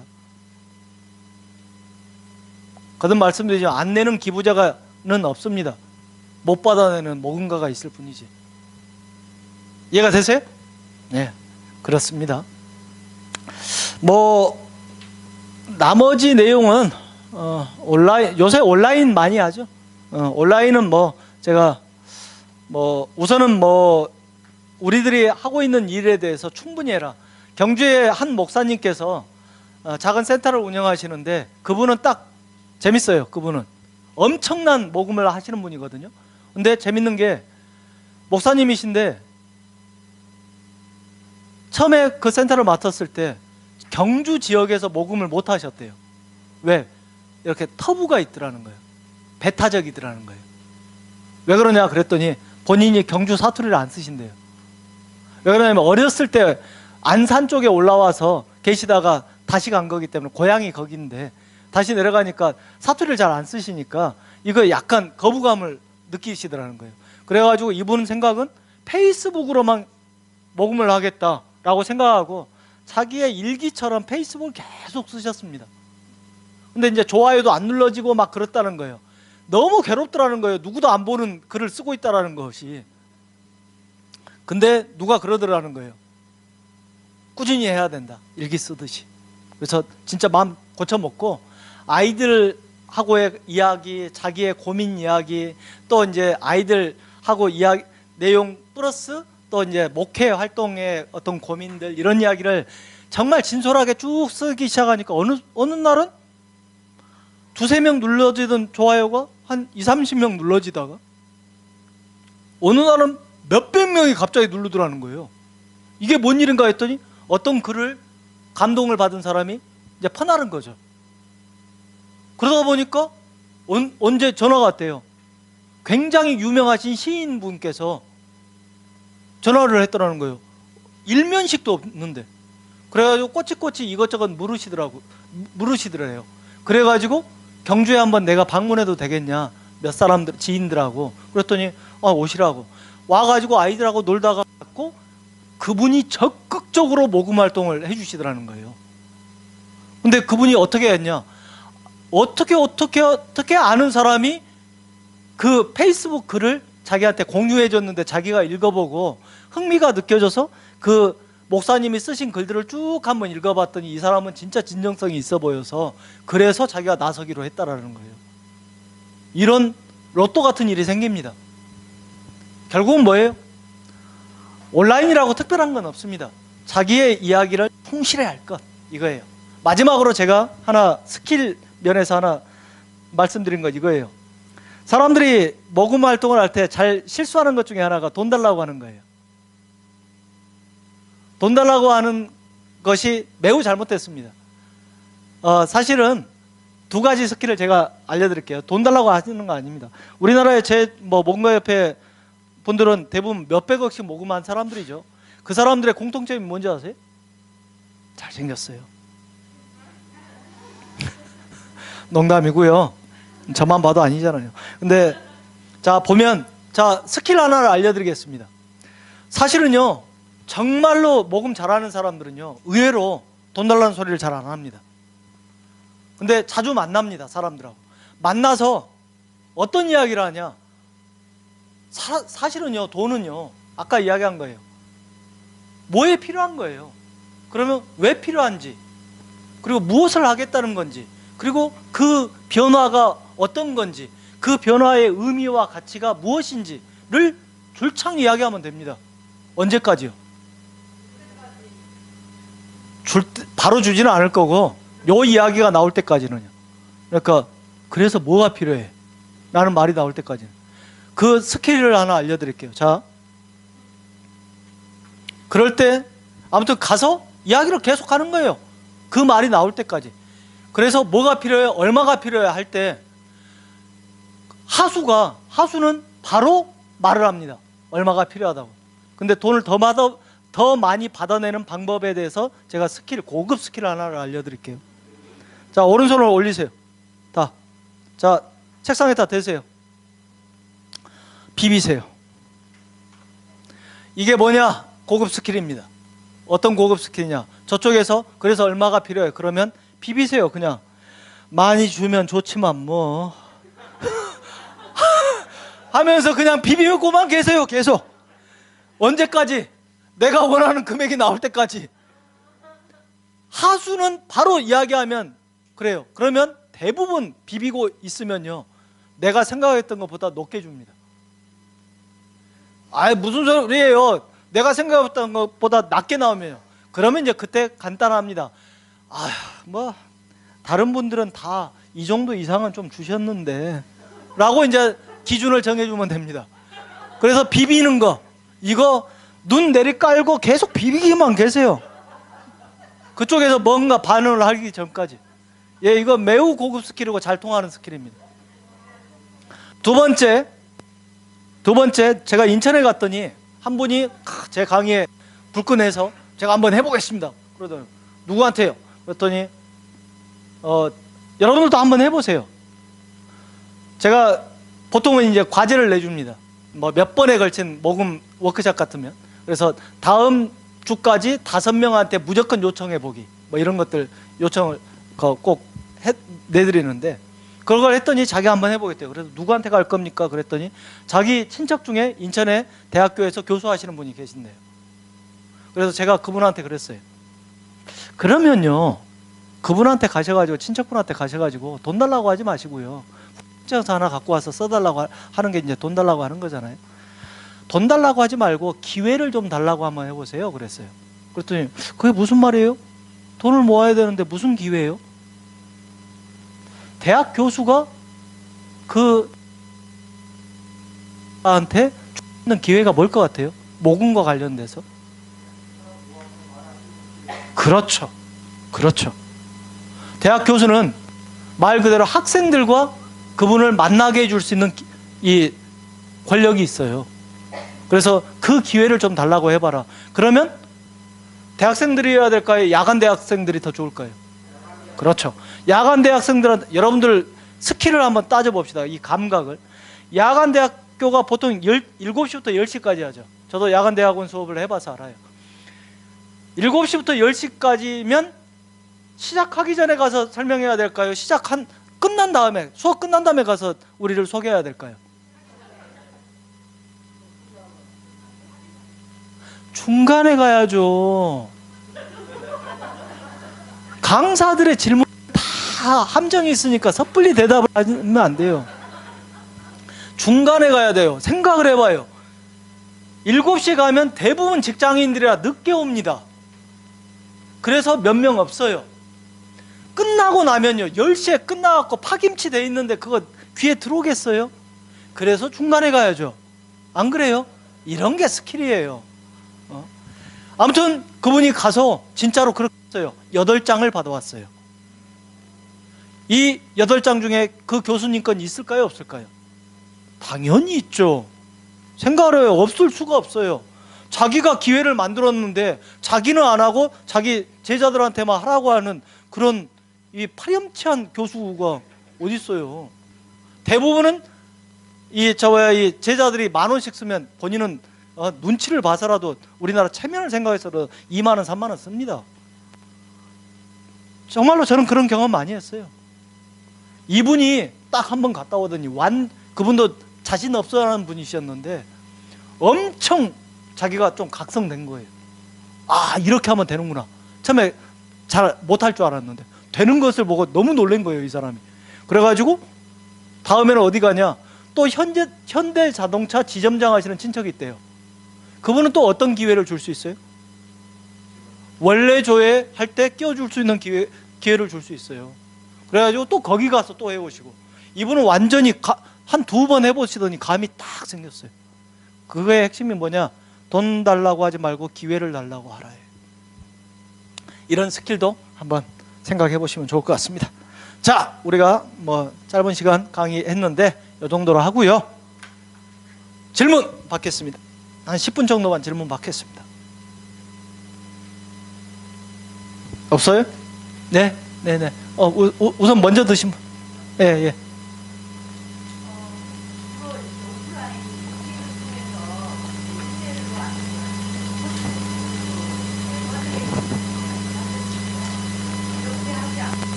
제가 아까 이미 좀 말씀을 드렸는데요. 자, 1번 온라인상에 여러분들하고 관계된 참여자들을 많이 만드는 사업을 많이 하셔야 됩니다. 그러니까 공중전이라고 하죠. 밑도 끝도 없이 우리 내용도 모르는 사람한테 무조건 뿌린다, 홍보한다, 별 의미 없어요. 어찌됐든 간에 우리한테 참여해본, 우리 사업을 좀 아는 이런 사람들부터 차근차근 넓혀나가야 됩니다. 그렇기 때문에 온라인에서 할 때도 오프라인이든 온라인이든 어떤 프로그램을 좀 진행하실 것, 거기에 관련된 사람들이 좀 붙게 하실 것. 그리고 이제 그런다고 해서 무조건 한 번 붙었다고 무조건 달라고 한다. 그건 이제 너무 조급한 거예요. 그 사람들한테 신뢰를 형성해야 됩니다. 뭐 사회복지에서 이야기하는 라포 형성 뭐 이런 것들이 있는 거예요. 어느 정도 이제 우리한테 좀 좋은 일을 한다라는 것이 전달됐고, 그 다음에 그 사람들하고 신뢰가 생기면 이제 요청하면 되고, 두 번째는 아까도 말씀드렸듯이 여러분들 SNS, 홈페이지 이런 것들도 잘 만드셔야 됩니다. 들어가 보면 하품 나와요. 왜? 여러분들은 관심 있는데 누구도 관심 없는 내용들만 써놨어요. 여러분들 행사를 하는지 말든지 뭔 관심이 있어요, 사람들이. 사람들은 그런 거에 관심 없어요. 아까 이 목사님, 경주의 목사님이 쓰신 그 페이스북 글들은요, 인터넷 이야기 한 거예요, 제가. 그 글들은 다른 센터 같은 데는 뭐 자기들 무슨 행사 있고 이런 것만 써놔요. 근데 이분의 글을 보면 느낌이 있어요. 이렇게 써져 있습니다. 사람들은 어떤 거에 반응하는 줄 아세요? 인터넷이든 뭐든 스토리에 반응해요, 스토리. 그분 목사님이 쓰신 거 보면 좀 거칠게 쓰신 것도 있지만 가끔은 막 성질 나셔가지고 이런 거예요. 새벽 3시에 전화가 왔다. 느낌이 싸하다. 아니나 다를까 그 아이다. 잠옷바람으로 운전해서 바로 갔더니 예상했던 대로 알코올 중독 엄마가 들어와서 애들을 때리고, 그 다음에 막 이렇게 술주정 해가지고 너부러져 있는 집구석 내용이 딱 보인다. 엄마는 술 취해갖고 있고, 그래서 그 술 취하신 엄마 이렇게 다독거려가지고 어떻게든 분리하고 재워놓고 아이들 데리고 나와서 앞에 편의점에서 너무 놀란 것 같아서 이 아이들한테 아이스크림 하나씩 사 먹이고 이렇게 또 다독거리고, 그래가지고 이제 조금 엄마 주무시는 이제 코 고는 소리 나니까 데려다가 아이들 재우고 이렇게 나오면서 다시 운전을 해가지고 오면서 그 별빛을 보면서 나는 하나님께 이렇게 기도한다. 뭐 이런 이야기 써져 있어요. 그러니까 움직이는 거예요, 사람이. 맨날 그냥 우리 이야기만 잔뜩 써놓고 관심도 후도 없는 글, 이건 의미 없어요. 홈페이지를 하든 SNS를 하든 이런 글 쓰는 훈련부터 먼저 하십시오. 그리고 그런 글을 또 쓰는 것만 열심히 합니다. 누구도 읽지 않는 뉴스레터 만듭니다. 그래서 매주 보냅니다. 근데 누구도 클릭하지 않아요. 클릭하게 만들어야죠. 그러니까 이런 모든 작업들을 다 같이 하셔야 됩니다. 퍼나르는 것은 좋은 글을 써놨으면 뭐 자기 커뮤니티 어디 인터넷 카페, 그 다음에 어디 자기 무슨 그 교회 뭐 이런 데다도 알리고, 그 다음에 문자로도 이런 좋은 내용이 있는데 좀 동참하자고 하고. 근데 여러분들 카톡방 단톡방에 뜬금없이 별로 활동도 안 하다가 갑자기 뭐 홍보 떡 올리는 사람 있어요, 없어요? 예, 그거 눌러요, 안 눌러요? 웬만하면 안 누르잖아요. 그러니까 세상 제발 좀 여러분들 좀 이해를 하시는 게, 모금은 한순간에 이루어지지 않고 신뢰관계가 없는 상태에서 이루어지지 않습니다. 온라인도 똑같습니다. 그래서 제가 우선은 온라인에서 뭔가를 하시려면 1번 온라인 글쓰기 훈련부터 좀 받으시라. 훈련을 받으실 필요는 없어요. 잘된 거 여러 군데를 보세요. 대표적으로 월드비전 뭐 이런 데들 거 잘하는 데들 인터넷에 다 올라와 있습니다. 그러니까 그런 거 좀 보시라. 두 번째는 여러분 스스로 운영하는 홈페이지가 됐든 카페가 됐든 블로그가 됐든 요 내용이거든요. 결국 자사미디어라는 거. 그러니까 SNS가 됐든 구축하고 그 내용을 운용하기 시작하시라. 그 다음에 무엇보다도 여러분들이 온라인상에서 사업을 해서 연관된 사람들을 많이 만드는 작업들을 꾸준히 해나가시라. 이 정도 말씀을 드리겠습니다. 다음. 네. 저의 질문이 감사합니다. 저의 질문은 이 강의를 하시면서 좀 설명하신 것 같은데 좀 더 알고 싶어가지고 물어보는 건데요. 뭔가 저의 안에서 공감이 되는 거는 뭘 요청하게 되면 일단 마음이 되게 미안하고, 그리고 거기 안에서 요청하는 자체가, 그리고 거기 안에 기술도 들어가잖아요. 근데 뭔가 저의 마음 안에서 상대방을 조종한다는 느낌이 와요. 네. 그래서 저의 질문은 오리콘 강사님이 그런 것들을 느껴본 적 있는지, 그리고 그런 것들을 어떻게 넘어가는지 물어보고 싶다. 굉장히 이 모금 영역에서 제가 들었던 질문 뭐 수백 수천을 들었을 건데 가장 독특한 질문인 것 같아요. 영업 활동을 하거나 마케팅 활동을 하거나 이런 내용들은 그러면 종교가 있으시죠? 네. 목사님들이 말씀하시는 건 조종하는 거예요, 아니에요? 목사님들 말씀할 때 거기 안에서 그러니까 저는 막 이게 납작 스타로 아니고요. 그냥 저는 마음 갈고 있어요. 그러니까 목사님 뭔 소리냐면 모든 내용들은 이렇게 표현해요. 설득 커뮤니케이션이라고. 설득 커뮤니케이션은 결국은 우리가 가지고 있는 인식, 태도, 행동에 대한 어떤 가치관이라든지 그런 생각을 남한테 전달하고 그거에 동의를 받거나 지지를 받거나 아니면 거부감을 받는 거예요.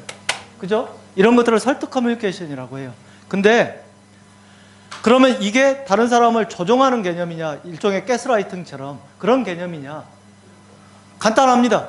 그것이 인지 아닌지를 판단하는 기준은 그 사람들한테 선택권이 자유적으로 주어졌냐는 거예요. 이게 없다면 매우 위험한 거죠. 근데 그 사람은 말 그대로 우리 입장에서는 좋은 이야기를 하고 동참해라. 아니면 저 같은 경우는 다 이야기는 오늘 못했지만 일부러 분위기를 딱 바람잡이까지 둬서 잡아갑니다. 저도 그런 일의 전문가이긴 해요. 근데 그러다 보니까 저 사람을 내가 조종하고 있고 그걸 그쪽으로 유도하고 있다. 그렇게 볼 수 있느냐? 볼 수 있습니다. 그건 확실합니다. 왜? 제가 그러려고 하는 거니까요. 근데 중요한 건 제가 그러려고 하는 게 중요한 게 아니고 그들이 제 조종을 거부할 수 있는 자유권을 갖고 있느냐가 중요한 것 같아요. 그게 없다면 말 그대로 공산주의, 전제주의 되는 거죠. 그건 아니잖아요. 그럼 그 사람은 자기 자유에 의해서 낼 수도 있고 안 낼 수도 있어요. 실제 안 내는 사람이 훨씬 더 많고요. 그죠? 그렇게 따지면 그 사람의 자유권은 보장하되 다만 나는 충실하게 그 사람을 설득하려고 애를 쓰는 거죠. 근데 안 된다는 거, 어떤 사람은 그게 안 통한다는 거 분명하게 있는 거죠. 근데 다르게 보면 통한 사람들도 그러면 이런 생각을 갖고 있는 사람이 있을 거예요. 그때 분위기에 따라가지고 내긴 냈어. 근데 돌아서서 내가 왜 냈지? 내가 깜빡 그냥 정신 잃어가지고 했네. 근데 이 내용이 우리의 삶입니다.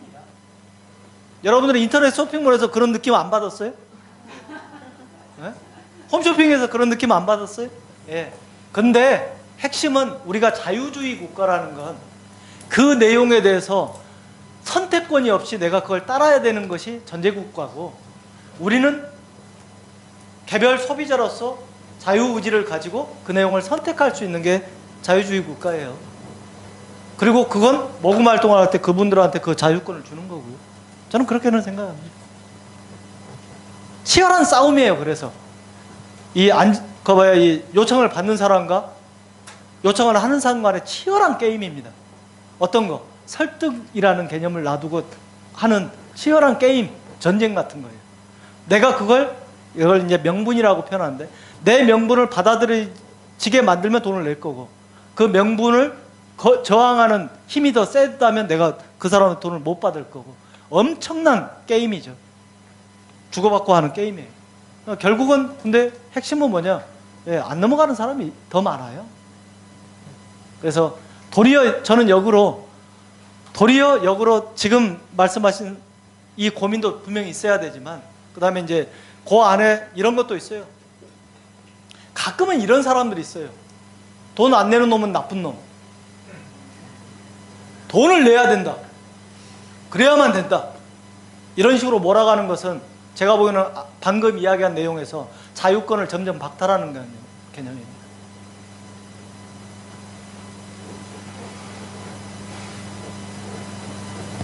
그 내용이 뭐 죄송한 표현이지만 그 내용이 상당히 센 곳이 종교고요. 안 그래요? 그런 부분들은 좀 있습니다. 근데 어찌됐든 자유권이라는 개념이 좀 중요한 개념 아닌가라고 생각합니다.